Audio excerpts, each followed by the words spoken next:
Shalom Bapak Ibu sekalian. Kita akan sukacita hari ini. Amin. Kita akan mulai ibadah kita hari ini. Kita muliakan Tuhan kita. Dan setiap firman yang disampaikan akan menjadi rema kehidupan kita. Amin. Haleluya. Ku rindu setiap waktu untuk masuk dalam hadirat Tuhan dan menikmati hadirat-Nya. Haleluya. Ku rindu setiap waktu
Kami ikat, kami hancurkan segala kuasa-kuasa yang mau membelenggu kami, kuasa-kuasa yang mencoba mengganggu kehidupan kami Tuhan. Dalam nama Tuhan Yesus kami ikat, kami hancurkan kuasanya. Dan kami serahkan hidup kami dalam tangan-Mu Bapa. Biar Engkau yang berkuasa, Engkau yang berjaya dalam kehidupan kami Tuhan. Terpujilah nama-Mu Bapa. Hanya di dalam nama Tuhan Yesus kami serahkan kebaktian kami. Haleluya. Amin. Berikan kemuliaan Tuhan kita. Haleluya. Kita adalah Allah yang luar biasa. Amin.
Betapa ajaib Tuhan kita, betapa dahsyat kehebatannya.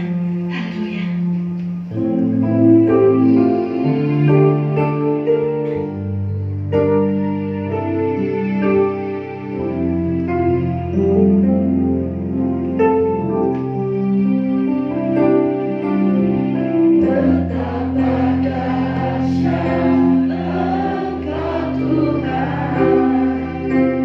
Pencipta segala yang ada.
satu-satunya Allah yang kami percaya di dalam Yesus Kristus sebagai Tuhan dan Juru Selamat kami satu-satunya.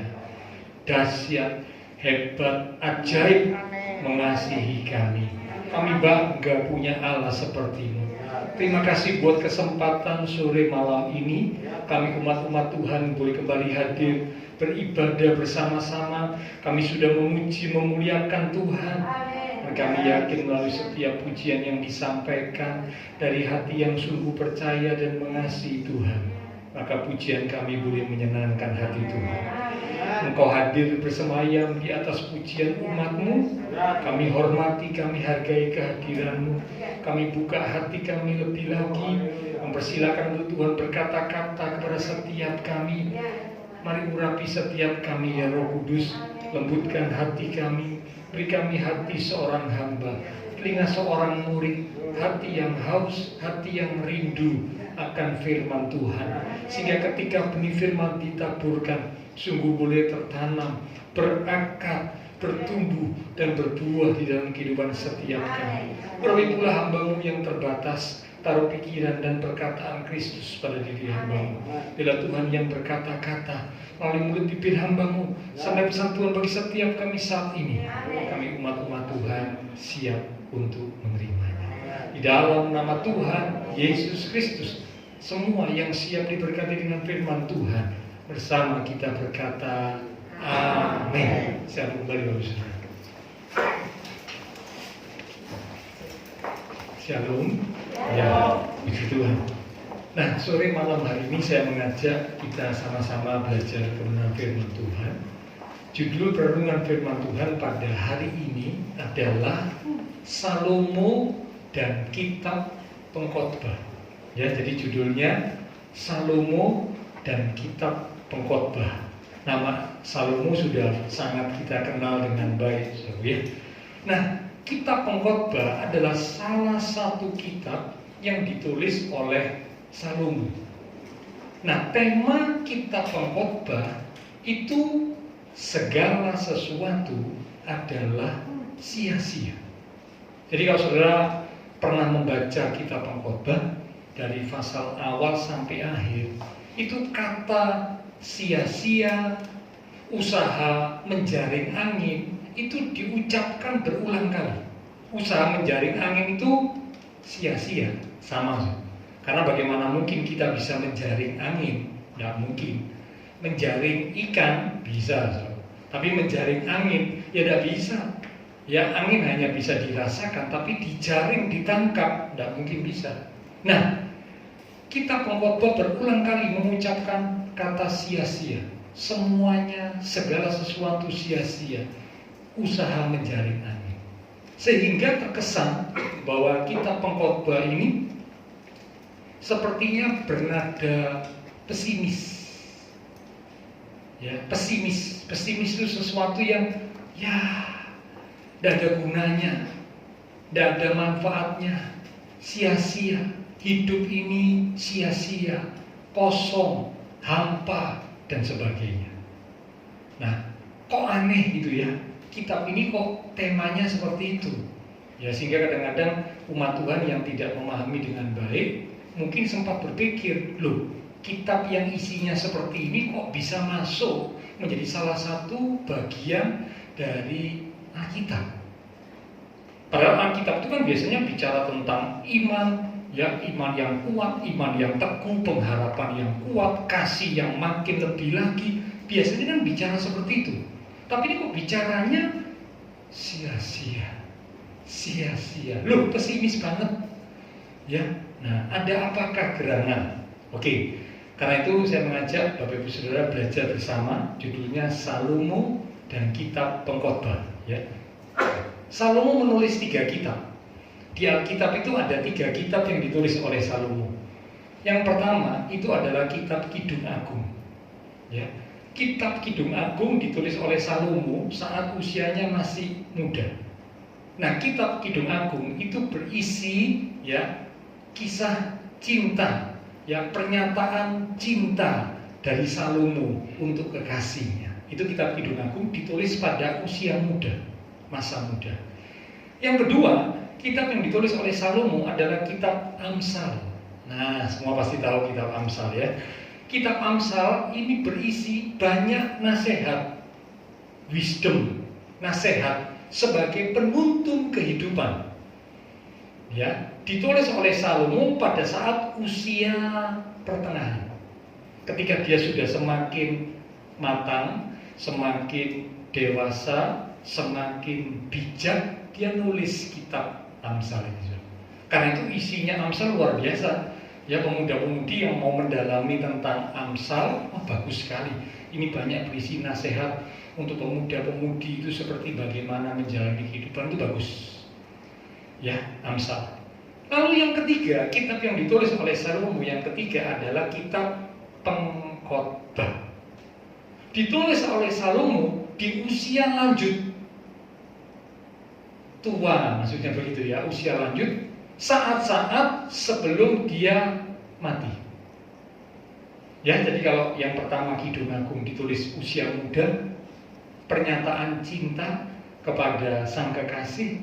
Yang kedua kitab Amsal ditulis pertengahan usia ya.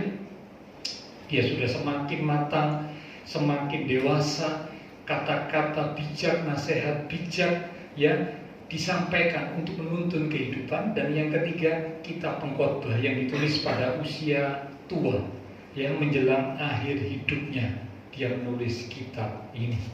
Nah, sekarang kita akan lihat latar belakang kehidupan Salomo yang berkaitan dengan kitab Pengkhotbah. Karena kalau saudara membandingkan kitab Amsal, ya tidak usah ngomong Kidung Agung ya, karena kalau Kidung Agung itu khusus ya, kitab khusus berisi pernyataan cinta.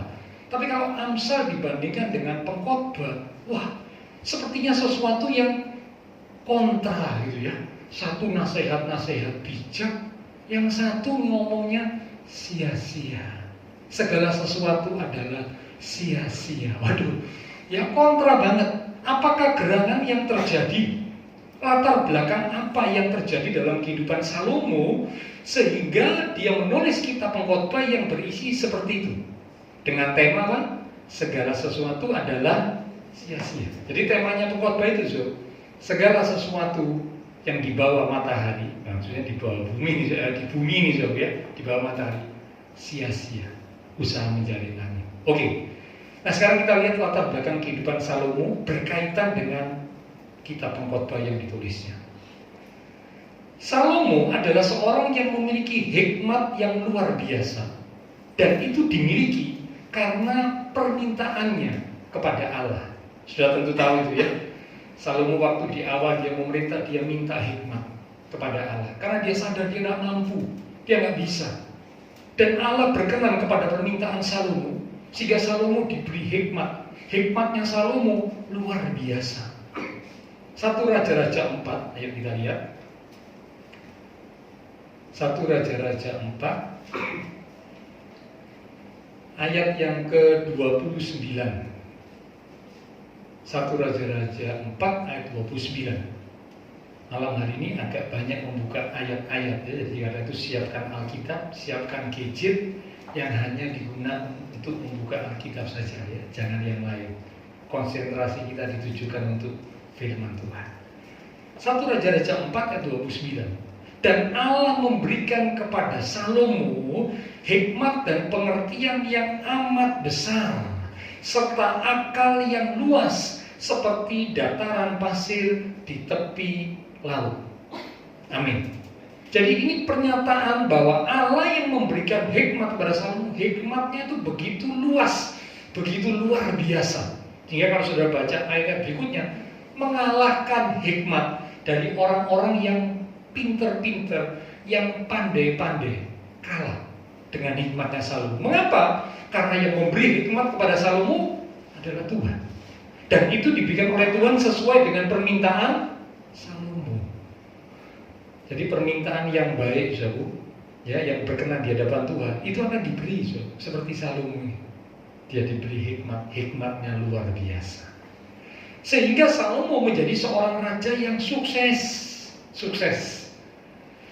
Raja-raja lain, bangsawan-bangsawan dari negeri lain itu ingin datang ketika mereka dengar tentang Salomo yang punya hikmat luar biasa. mereka ingin datang menyaksikan, mendengar dan menyaksikan secara langsung, live, kira-kira begitu ya. Kira-kira gimana itu Salomo ya? Mereka ingin tahu. Oh, mereka berkunjung. Salah satunya ditulis oleh Alkitab adalah Ratu Sheba berkunjung. Betul apa enggak?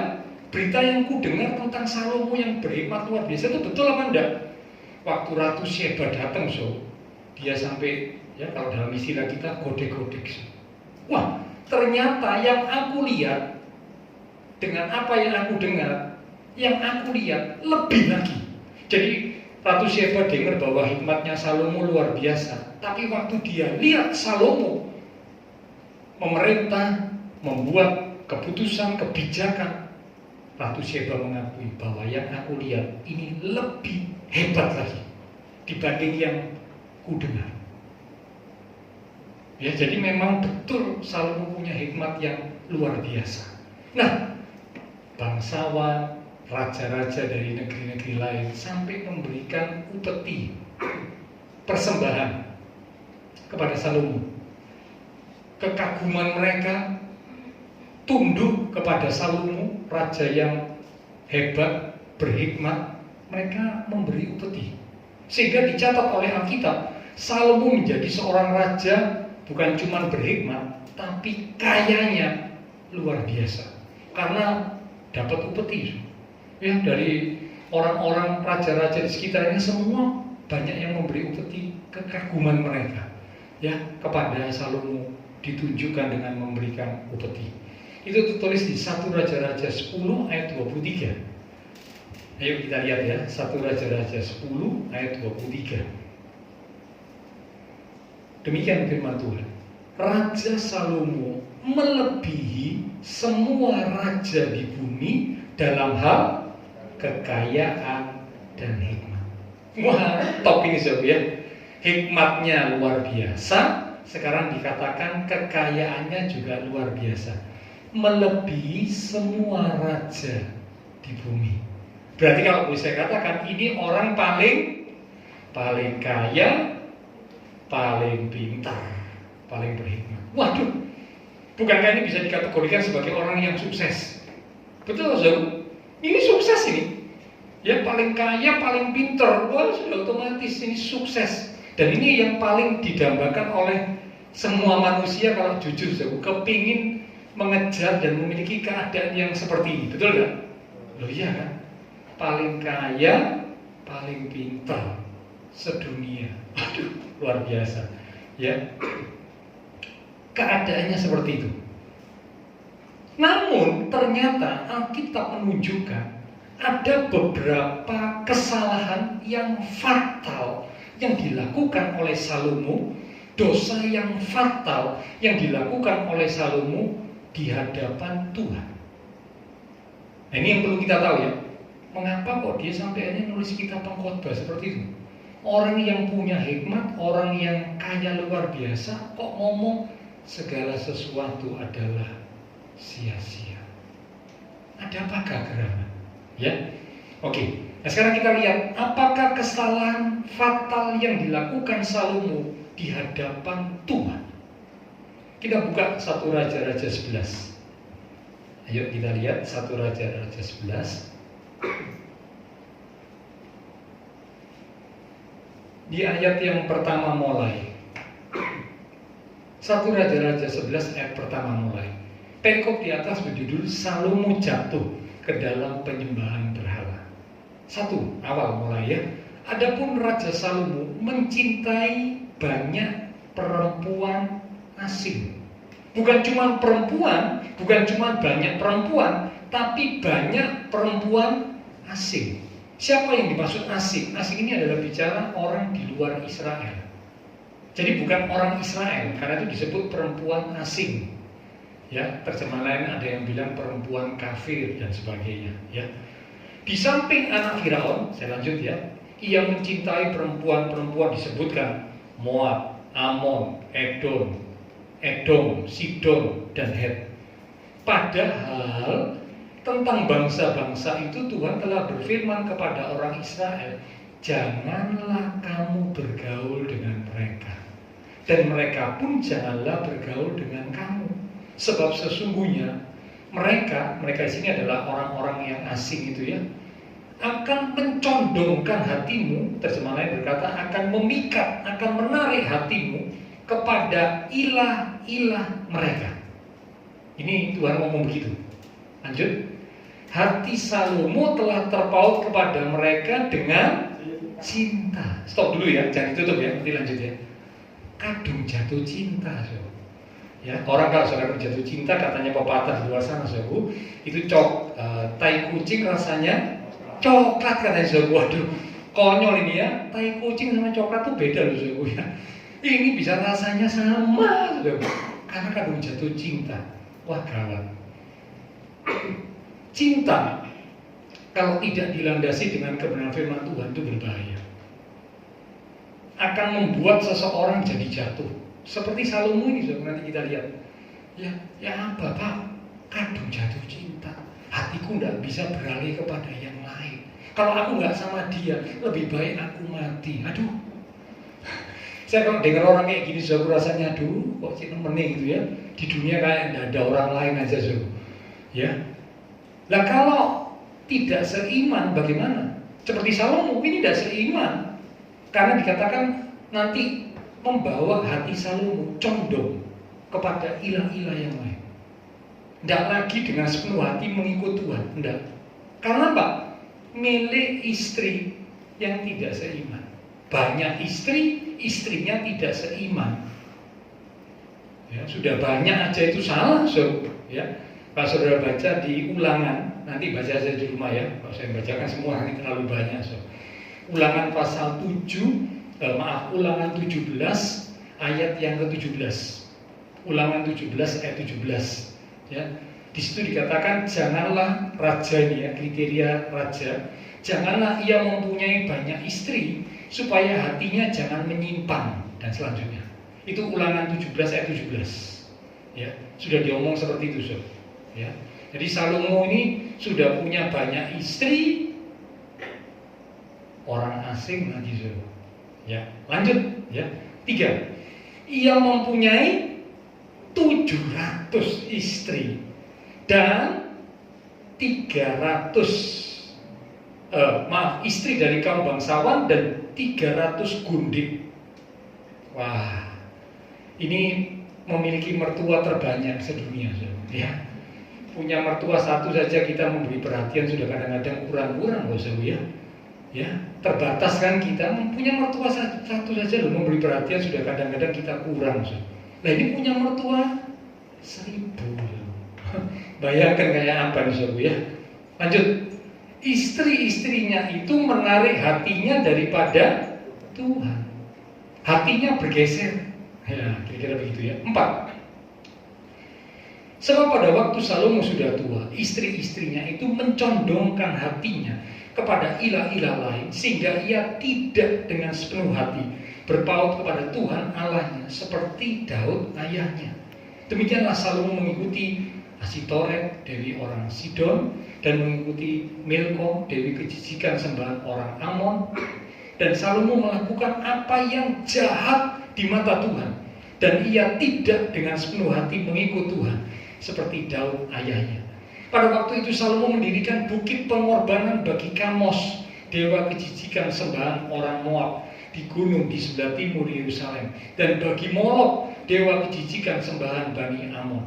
Demikian juga dilakukannya bagi semua istrinya, orang-orang asing itu yang mempersembahkan korban ukupan dan korban sembelihan kepada ilah-ilah mereka. Sebab itu Tuhan menunjukkan murkanya kepada Salomo, sebab hatinya telah menyimpang daripada Tuhan Allah Israel, yang telah 2 kali menampakkan diri kepadanya dan yang telah memerintahkan kepadanya dalam hal ini supaya jangan mengikuti ilah-ilah lain.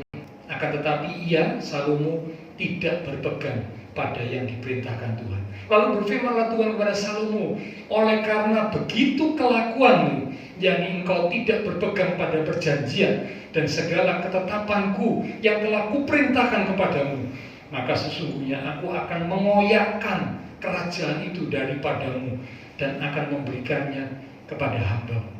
Hanya pada waktu hidupmu ini aku belum mau melakukannya, oleh karena Daud ayahmu, dari tangan anakmu lah aku akan mengoyakkannya. Namun demikian, kerajaan itu tidak seluruhnya akan kukoyakkan daripadanya. Satu suku akan kuberikan kepada anakmu oleh karena hambaku Daud dan oleh karena Yerusalem yang telah kupilih. Sebelum saya lupa, ini ayat 11 sampai 13 ini mengingatkan kita, peran orang tua itu besar buat anak-anak. Kalau orang tua hidup benar, berkatnya itu akan turun kepada anak dan cucu. Tapi kalau orang tua hidupnya tidak benar, dampaknya juga kena kepada anak dan cucu. Ya, mengapa saya katakan gitu?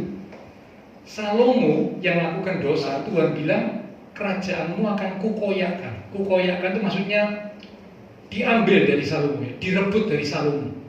Ya. Tapi itu tidak akan terjadi dalam hidupmu Salomo, oleh karena Daud ayahmu. Jadi Salomo tidak mengalami hal yang tidak enak, bukan karena dirinya yang hebat, bukan, tapi karena siapa? Bapaknya. Tuhan ngasih kesempatan Salomo tidak mengalami seperti itu karena bapaknya. Dengar baik-baik para orang tua, kita punya peranan penting loh buat anak-anak kita. Ya. Salomo yang tidak benar, anaknya cuma terima kerajaan yang sudah terkoyak. Karena siapa? Karena Salomo bapaknya. Bapaknya gak benar, anaknya katut, sudah kena dampaknya.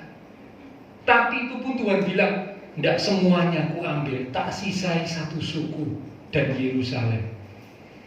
Ya, karena siapa? Karena Daud. Karena Daud empongnya, kira-kira begitu ya. Karena Daud kakeknya yang hidup benar. Jadi saya waktu baca ayat ini saya bilang, oh, ternyata peranan orang tua buat anak-anak itu luar biasa.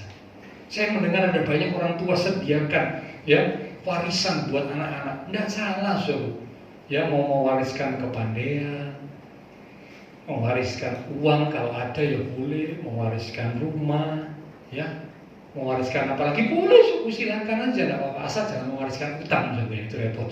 Tapi mewariskan yang baik-baik bagus, tidak salah. Tapi yang paling penting saya mau katakan, sebenarnya warisan yang paling dahsyat itu adalah warisan hidup benar. Itu yang paling luar biasa. Seperti Daud. Oke, nah sekarang kita kembali ya. Itu tadi cuma sedikit tambahan. Nah, jadi ternyata dosa Salomo nih, kita mencatat ya, istrinya banyak, sudah banyak, asing lagi. Sehingga akhirnya hati Salomo menyimpang dari Tuhan. Hati Salomo mulai condong kepada ilah-ilah yang lain. Ketika ia sudah tua, tadi di ayat yang keempat ya, hati Salomo mulai condong kepada ilah-ilah dari para istrinya. Dalam situasi seperti inilah Salomo menulis kitab Pengkhotbah. Nah, sekarang saudara mulai nangkep ya. Loh, ternyata beda ya, situasinya beda. Tadi nulis kitab Amsal lagi dia mateng, dia seorang yang berhikmat, mateng, dewasa. Wah, nasihat-nasihat penuntun kehidupan yang bagus. Tapi ternyata di usia tua, mestinya makin tua itu makin bijak. Mestinya kan gitu Sob ya. Kan harusnya kan seperti itu kan. Makin bertambah umur, makin tua, makin bijak. Mestinya begitu Sob ya. Mestinya. Tapi ini ternyata enggak Sob. Makin tua, loh, lah kok tambah jadi kayak gini. Sampai kerajaannya dikoyakkan, anaknya cuma terima kerajaan yang sudah terkoyak. Ya sayang, ya. Salomo pikir hikmat, kekuatan, kepandaian, kekayaannya akan membuat dia bisa menaklukkan istri-istrinya. Dia pikir begitu, oh, istri-istri asingku tidak akan bisa menarik hatiku dari Tuhan. Karena aku ini orang kuat, orang kaya, orang sukses, orang hebat. Tidak bisa istri-istriku nundukkan aku, tidak bisa. Tapi nyatanya tidak demikian. Ya, jangan meremehkan kekuatan seorang wanita, ya. Jadi wanita itu ternyata punya peranan yang besar. Karena kalau ada seorang pria sukses mesti dia ngomong begini. Di baliknya pasti ada seorang wanita yang hebat, katanya begitu ya. Berbahagialah para wanita ya, istri-istri ya. Nah, ini karena ternyata punya dampak yang besar dalam kehidupan sebuah keluarga, dalam kehidupan seorang suami. Nah, teman ya repotnya itu Sob, kalau ada kehidupan suami atau orang laki-laki yang tidak beres, nah dibaliknya ada wanita yang gimana tuh Sob ya. Nah, itu yang repot Sob ya. Oke, nah kita kembali ya. Jadi ternyata Salomo tidak berhasil menundukkan istrinya, tapi justru Salomo yang terpengaruh oleh para istri. Ini nyata. Ya, Alkitab padahal mengakui di bumi waktu itu tidak ada yang punya hikmat seperti Salomo. Tapi orang yang berhikmat seperti itu tunduk sama perempuan-perempuan asing. Nah, saya bayangkan kalau orang berhikmat seperti itu tunduk sama perempuan asing, kita ini hikmatnya seberapa Sob? Pemuda-pemudi dengar baik-baik, ya. Jangan sampai engkau mengambil keputusan, ya Bapak kadung jatuh cinta. Tidak apa-apa Pak ya. Beda kepercayaan, tidak apa-apa. Nanti saya doakan, saya bawa dia. Bisa tak? Mampu tak? Kuat tak? Salomo aja nggak bisa bawa istrinya loh. Ini orang hebat, pinter, ya, kaya, berkuasa, tidak bisa bawa istrinya. Menyembah Tuhan, tidak bisa. Nah, kita mau bawa calon pasangan kita menyembah Tuhan, gampang tak? Mungkin saudara berkata, oh bisa Pak, itu ada keluarga saya yang bisa memenangkan. Loh, tapi saudara tahu, untuk memenangkan itu perjuangannya luar biasa. Perjuangannya itu sampai, nangisnya itu luar biasa. Bebannya luar biasa. Loh, ada pilihan yang lebih enak lah, kok milih yang tidak enak. Kecuali kalau Tuhan yang suruh ya. Seperti Hosea dikasih perintah, Hosea nikahilah Gomer. Nah ini kan beda kasusnya ya. Siapa Gomer? Kalau sudah baca di Alkitab, Gomer itu maaf ya, wanita yang tidak baik, wanita tuna susila. Ya. Hosea dikasih perintah, waktu itu dikasih perintah begitu untuk menggambarkan kehidupan orang Israel. Sudah dinikahi jadi wanita baik-baik, punya suami yang seorang nabi, ya. Punya anak, habis punya anak, maaf ya, melacur lagi, so. Kode-kode kan. Kok ono wedok koyo ini gitu Sob ya. Kok ada perempuan kayak gini? Ada, ini Gomer Sob. Tapi Hosea Tuhan kasih perintah Hosea, ambil Gomer dari tempat pelacuran, bawa pulang, ampuni dia. Wah, dibawa pulang lagi Sob. Hosea nurut Sob. Ya, dibawa pulang lagi, punya anak lagi. Ya, waduh, jadi saya pikir wah luar biasa ya. Ini cuma sebuah gambaran ya, kehidupan Israel di mata Tuhan itu seperti kayak Gomer itu Sob. Ya, tapi ini khusus ya Bu ya. Jangan sudah bilang, Pak, saya punya visi seperti kayak Hosea. Aduh. Mau tak saudaraku? Ya, nek mau ya terserah ya. Saya tidak mau saudara. Pak, ono sing bener, ono sing Tuhan mau kok milih sing kayak gitu. Kecuali Tuhan yang suruh ya, kayak kasusnya Hosea ini beda. Khusus sih, kasus khusus. Ya, Alkitab berkata, hendaklah kamu menjadi pasangan yang seimbang, sebab terang tidak bisa bersatu dengan gelap. Tidak bisa. Jangan pakai alasan cinta, saya menangkan dia. Maaf saudara ya, itu alasan yang dibuat-buat. Satu penyebabnya, tidak nurut firman Tuhan. Firman Tuhan sudah dengan tegas melarang, tidak boleh. Jadi kalau ada yang melawan, maaf saya katakan, dosa di hadapan Tuhan. Jadi kalau ada orang Kristen, anak Tuhan menikah dengan yang tidak seiman, dosa. Karena itu perintah Tuhan. Nah kalau melawan perintah Tuhan berarti dosa dong. Ya. Tapi yang sudah terlanjur ya sudah, jangan sampai bilang begini, oh Pak Gembala ngomong gitu, kalau gitu tak ceraikan. Oh bukan itu maksud saya ya. Yang belum menikah ini jadi peringatan. Yang sudah menikah tidak boleh diceraikan. Alkitab berkata dikuduskan. Yang tidak seiman itu dikuduskan oleh engkau.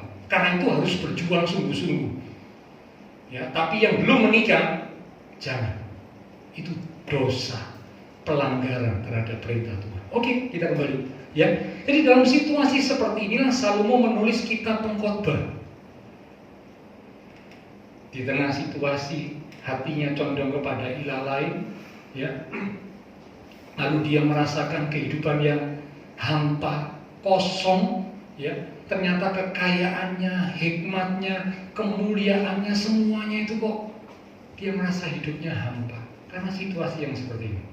Oke. Nah sekarang kita akan lihat ada beberapa pembelajaran, 3 pembelajaran dari kisah Salomo berkaitan dengan kitab Pengkhotbah yang boleh jadi pembelajaran buat kita semua. Yang pertama, sesuatu yang sudah diawali dengan baik harus terus dipertahankan, bahkan ditingkatkan. Sekali lagi ya, sesuatu yang sudah diawali dengan baik harus terus dipertahankan, bahkan ditingkatkan. Galatia pasal 3, ayo kita lihat. Galatia 3 ayat 3 sampai 4. Demikian firman Tuhan. Adakah kamu sebodoh itu? Wah, ini kalimatnya keras. Ya, adakah kamu sebodoh itu? Jadi dikategorikan sebagai orang yang bodoh. Seperti apa itu ya? Kamu telah mulai dengan roh, maukah kamu sekarang mengakhirinya di dalam daging? Memulai dengan hal yang baik dan benar, diakhiri dengan hal yang tidak benar. Sia-siakah semua yang telah kamu alami sebanyak itu? Masakan sia-sia? Seperti Salomo memulainya dengan sesuatu yang baik. Berdoa minta hikmat, Tuhan kasih hikmat. Ini kan bagus, dikenang Tuhan. Di tengah jalan belok karena hal-hal seperti tadi itu. Ya, maaf, Tuhan bilang bodoh. Dimulai dengan roh, sesuatu yang benar dan baik, diakhiri dengan daging. Karena itu betapa penting setiap kita sebagai umat Tuhan harus waspada. 1 Korintus 10 ayat 12. 1 Korintus 10 ayat 12. Sebab itu siapa yang menyangka bahwa ia teguh berdiri, wah dia merasa, oh kalau saya Pak, wah saya tidak bisa ya digoyangkan, tidak bisa Pak. Saya ini teguh, saya ini kuat. Kebetulan namanya juga Teguh Zowa. Ya, wah saya ini teguh lah ya, memang namanya Teguh Zowa ya. Saya ini teguh Pak, tidak mungkin bisa digoyangkan. Saya ini kuat, merasa diri kuat dan hebat. Lanjut. Sebab itu siapa yang menyangka bahwa ia teguh berdiri, hati-hatilah supaya ia jangan jatuh, jangan takabur. Tidak ada orang yang kuat. Superman itu tidak ada, so. Itu cuma animasi, film animasi. Supermi, orang makan supermi yang banyak. Superman nggak ono, so. Superman banyak, so. Ya, tidak ada orang yang merasa, yang boleh merasa dirinya kuat. Tidak ada. Tuhan bilang kalau ada yang merasa dirinya kuat, hati-hati ya, supaya kamu jangan jatuh. Salomo merasa kalau aku orang pintar, orang kuat, orang hebat, orang sukses, tak mungkin aku bisa jatuh karena istri-istriku. Buktinya jatuh. Jangan merasa diri kuat. Kita ini bukan apa-apa, bukan siapa-siapa tanpa Tuhan. Ya, jadi pembelajaran yang pertama, sesuatu yang sudah diawali dengan baik harus terus dipertahankan, bahkan semakin ditingkatkan. Oke, yang kedua sekarang. Semua yang ada di dunia, ini yang kedua, tidak akan bisa memuaskan hati manusia. Semua yang ada di dunia tidak akan bisa memuaskan hati manusia. Pengkhotbah pasal 5, yuk kita lihat. Pengkhotbah 5 ayat yang ke-10. Itu di Alkitab elektronik ayat 10. Tapi kalau di Alkitab buku itu ayat 9, ya. Pengkhotbah 5 ayat 10 di Alkitab buku ayat 9. Demikian firman Tuhan. Siapa mencintai uang tidak akan puas dengan uang, dan siapa mencintai kekayaan tidak akan puas dengan penghasilannya. Ini pun sia-sia. Uang, kekayaan, semua yang ada di dunia tidak akan bisa memuaskan hati manusia. Tidak bisa, so. Ya, Salomo di balik kesuksesannya menulis kalimat ini. Bahkan Salomo juga menceritakan pengalaman hidupnya. Kalau sudah baca di Pengkhotbah pasal 2, ya sebentar ya. Pengkhotbah 2, cepat saja saya bacakan. Pengkhotbah 2 ayat yang ke-4 mulai. Pengkhotbah 2 ayat yang ke-4 mulai. Aku melakukan pekerjaan-pekerjaan besar, mendirikan bagiku rumah-rumah, menanami bagiku kebun-kebun anggur. Ini aku nih Salomo ya. Aku mengusahakan bagiku kebun-kebun dan taman-taman, dan aku menanaminya dengan rupa-rupa pohon buah-buahan. Aku menggali bagiku kolam-kolam untuk mengairi dari situ tanaman pohon-pohon muda. Aku membeli budak-budak laki-laki dan perempuan, dan ada banyak budak-budak yang lain di rumahku. Aku mempunyai juga banyak sapi, kambing, domba, melebihi siapapun yang pernah hidup di Yerusalem sebelum aku. Aku mengumpulkan bagiku juga perak dan emas, harta benda raja-raja dan daerah-daerah. Aku mencari bagiku biduan-biduan dan biduanita, dan yang menyenangkan anak-anak manusia, yakni banyak gundik. Dengan demikian aku menjadi besar, bahkan lebih besar daripada siapapun yang pernah hidup di Yerusalem sebelum aku. Ya. 10, aku tidak merintangi mataku dari apapun yang dikehendakinya, dan aku tidak menahan hatiku dari sukacita apapun. Saya lompat langsung ya. 11. Ketika aku meneliti segala pekerjaan yang telah dilakukan tanganku dan segala usaha yang telah kulakukan untuk itu dengan jerih payah, lihatlah, segala sesuatu adalah sia-sia dan usaha menjaring angin. Memang tak ada keuntungan di bawah matahari. Kerja keras luar biasa, punya kebun, ya, punya apa tadi, lembu, sapi apa ya, lalu punya, sudah ya, gundik ya banyak, lalu punya apa lagi ya, jadi sampai saya lupa soalnya.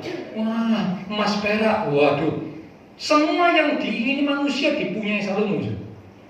Tapi ketika itu sudah dipunyai, dia melihat itu semua ternyata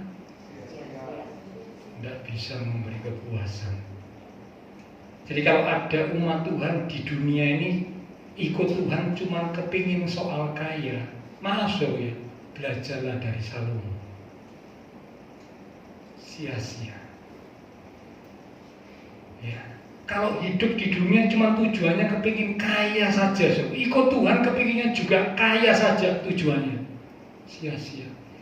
1 Korintus 15 dikatakan, kalau kita menaruh pengharapan kepada Tuhan hanya untuk soal-soal di dunia ini, kita ini adalah orang yang paling malang. Bukan orang Malang ya, kalau orang Malang itu mungkin Pak Mul, so. Orang paling malang, orang paling apa ya, paling malang itu paling kasihan deh gitu ya. Kalau ada umat Tuhan dalam hidup di dunia ini menaruh pengharapan kepada Allah cuma untuk soal-soal di dunia. Karena itu saya paling tidak setuju kalau ada orang mau membawa jiwa datang pada Tuhan ngomongnya gini, datang mau ke gereja, kamu naik apa? Sepeda motor, 1 tahun, mobil. Waduh, kamu naik apa? Mobil, 1 tahun, helikopter. Ya, loh, diundang datang kepada Tuhan iming-iming kekayaan. Kalau mau kaya, saya ngomong lebih baik jangan datang pada Tuhan. Datang, minggu lalu saya ngomongnya datang ke tempat tertentu, orang tertentu, bisa kaya loh. Bisa kaya, sungguhan so. Tapi ya itu kalau iblis kasih kaya mesti minta tumbal. Ya, iblis ngomong sama Tuhan Yesus waktu Tuhan Yesus dicobain. Ini kemuliaan dunia. Sembahlah aku, kata iblis, semuanya akan kuberikan. Tuhan Yesus saja ditantang begitu, so, dicobai begitu, apalagi kita. Nah kebetulan ini ada umat Tuhan yang ikut Tuhan cuma soal duit, so. Ikut Tuhan cuma karena kepingin kaya, kepingin sugih. Wah, cilaka ini, malang, sobat kita bilang. Orang seperti ini paling malang.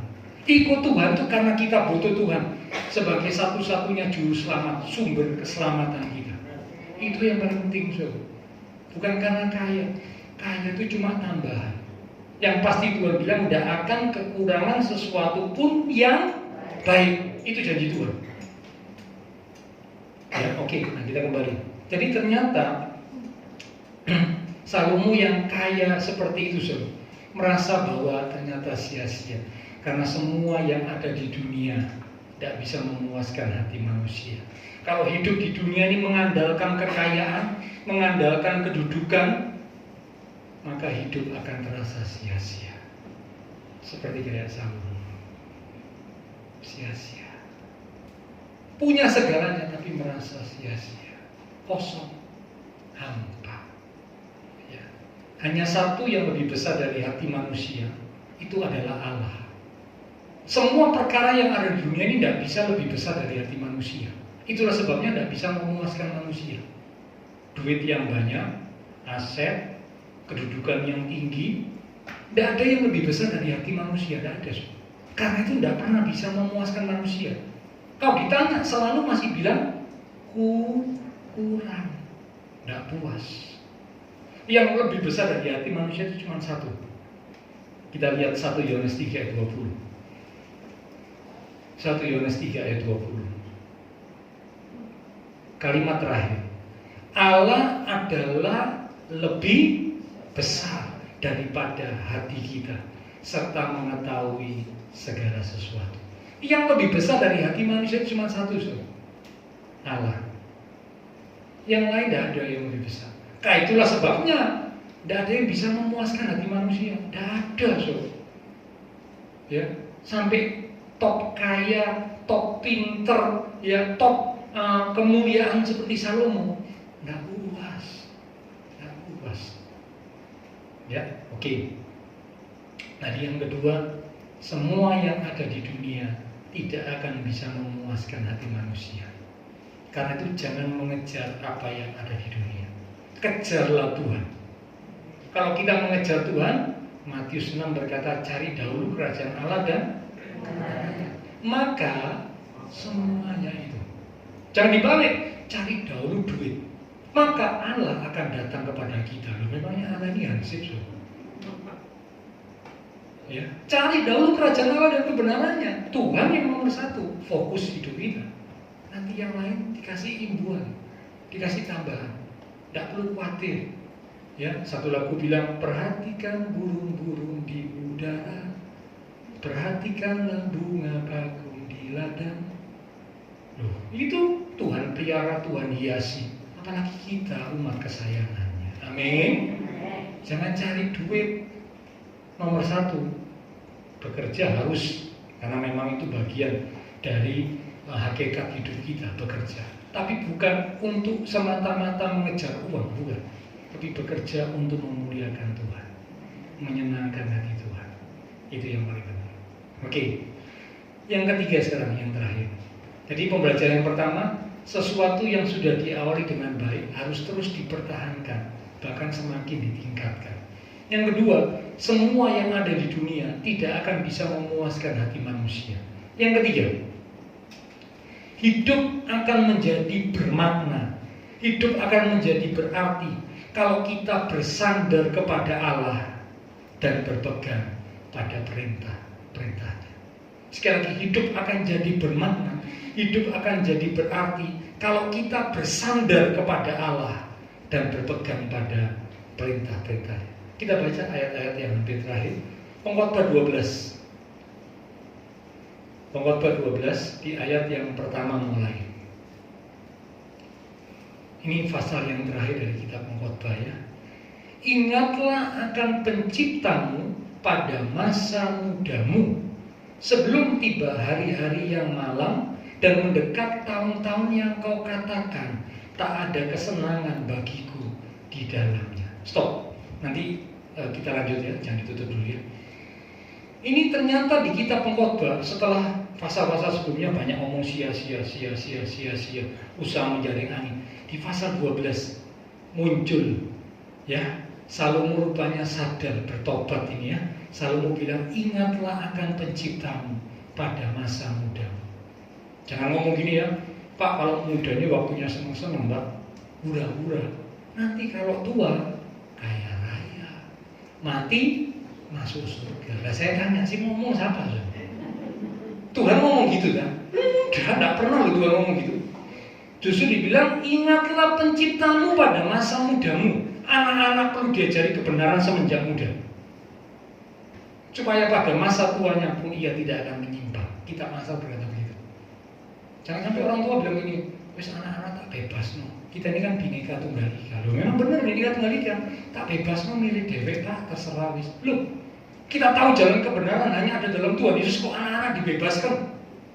Maaf, ini orang tua yang tidak bertanggung jawab. Kita justru harus ngajar, didik, mengingatkan, marahi bila mana perlu, supaya hidup dalam kebenaran. pada masa muda, ingat Tuhan. Sebelum tiba hari-hari yang malam dan mendekat tahun-tahun yang kau katakan tak ada kesenangan bagiku di dalamnya. Saya tanya, ini pengalaman hidupnya siapa sih? Salomo. Dia nulis ini pengalaman hidupnya sendiri. Ingat Tuhan, ojo koyo aku. Ya, punya semua, punya kabeh, tapi tidak ada kesenangan dalam hidup. Ingatlah Tuhan semenjak masa muda. Sekarang lihat ayat 13. Tetap ya, Pengkhotbah 12 ayat 13. Akhir kata dari segala yang didengar ialah, kalau ada kata akhir kata, ini berarti sesuatu yang penting. Ya. Takutlah akan Allah dan berpeganglah pada perintah-perintahnya. Karena ini adalah kewajiban setiap orang. Karena Allah akan membawa setiap perbuatan ke pengadilan yang berlaku atas segala sesuatu yang tersembunyi, entah itu baik, entah itu jahat. Amin. Ternyata pengkhotbah yang tadi sepertinya pesimis, setelah Salomo sadar, dia tulis kata-kata ini. Ya, akhir kata, takutlah akan Tuhan dan berpeganglah pada perintah-perintahnya. Karena kita harus memberikan pertanggungan jawab satu kali nanti di hadapan pengadilan Kristus. Pengadilan Kristus itu pengadilan yang benar-benar adil. Kalau pengadilan dunia kadang-kadang bisa terbalik. Yang putih bisa jadi hitam, yang hitam bisa jadi. Karena itu firman Tuhan berkata, jangan membawa perkaramu ke pengadilan. Karena kamu akan jadi hakim nanti. Itu ada di Alkitab. Keadilan di dunia ini terbatas. Ya, bisa dibalik-balik. Tapi kalau pengadilan Tuhan bisa dibalik-balik. Siapa yang bisa suap Tuhan? Siapa yang bisa ngediap Tuhan? Tidak ada. Pengadilan Tuhan itu keadilan yang benar-benar sempurna. Itu keadilan Tuhan. Ya. Nah, Salomo ngomong, ayo datang pada Tuhan, sungguh-sungguh sama Tuhan, takut akan Tuhan, berpegang pada perintahnya. Itu akan membuat hidupmu berarti, bermakna. Penutup terakhir, Amsal 3 ayat 5. Lampiran mimbar silakan maju ke depan. Amsal 3 ayat yang kelima. Ini ditulis oleh Salomo di usia pertengahan. Dia sudah matang, bijak, ya. Amsal 3 ayat 5. Ayo kita baca sama-sama ya. Semua sudah dapat. Amsal 3 ayat 5. 2, 3. Percayalah kepada Tuhan dengan segenap hatimu, dan janganlah bersandar kepada pemurni. Yang setuju berkata, amin.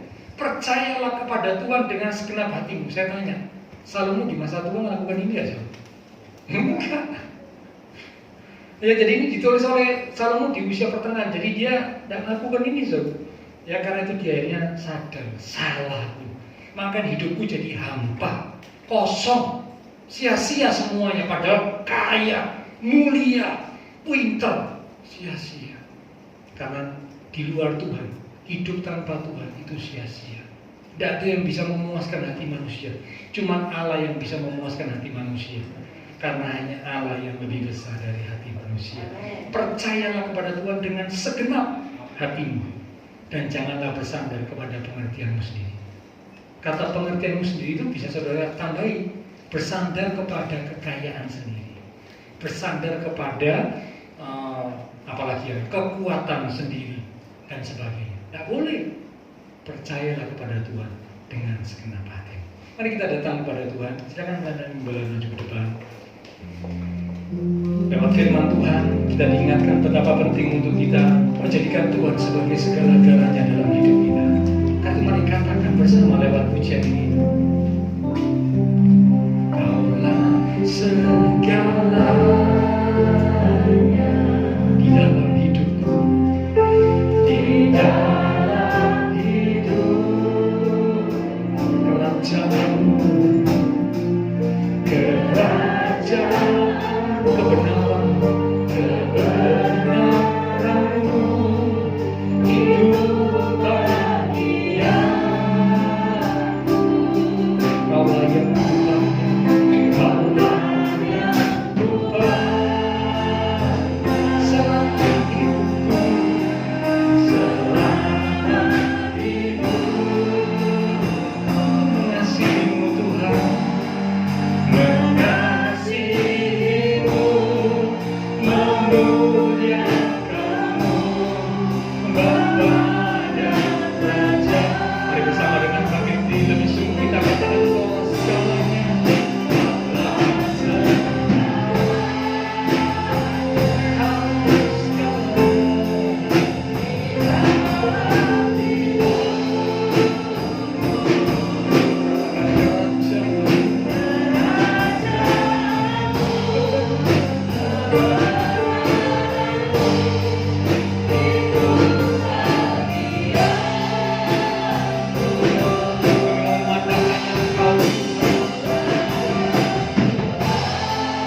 seorang yang sukses di mata manusia. Namun ketika Salomo jauh dari Tuhan, hati Salomo mulai bercabang kepada yang lain. Semua kesuksesannya menjadi sia-sia. Tidak berarti, hidupnya jadi kosong, jadi hampa. Karena di luar Tuhan, semua kesuksesan kami itu tidak ada artinya. Salomo mengingatkan kami supaya kami belajar hidup takut akan Tuhan, berpegang pada perintah-perintahnya. Itulah yang bisa membuat hidup kami menjadi berarti dan bermakna. Hamba terbatas untuk menjelaskan.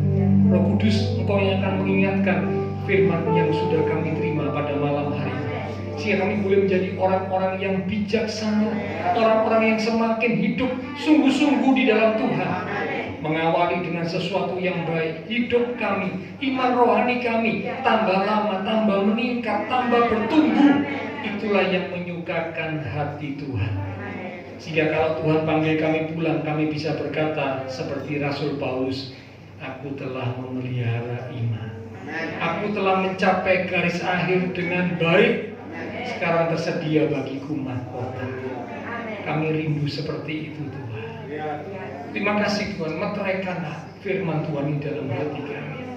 Terus kami ingat, dan kami ingat. Terima kasih Tuhan, terima kasih Tuhan. Kami percaya semua jemaat Tuhan GBI Rahel, Tuhan berkati. Diberkati iman rohani, diberkati kehidupan keluarga rumah tangga, pekerjaan, studi sekolah, kesehatan, diberkati Tuhan.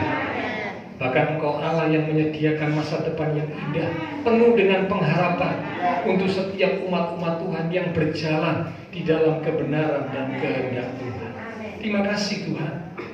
Semua yang sudah melayani, persembahan yang akan dipersembahkan, apapun yang dilakukan setiap umat Tuhan, karena mengasihi Tuhan, Allah sumber segala berkat akan memberkati kembali berlipat kali ganda.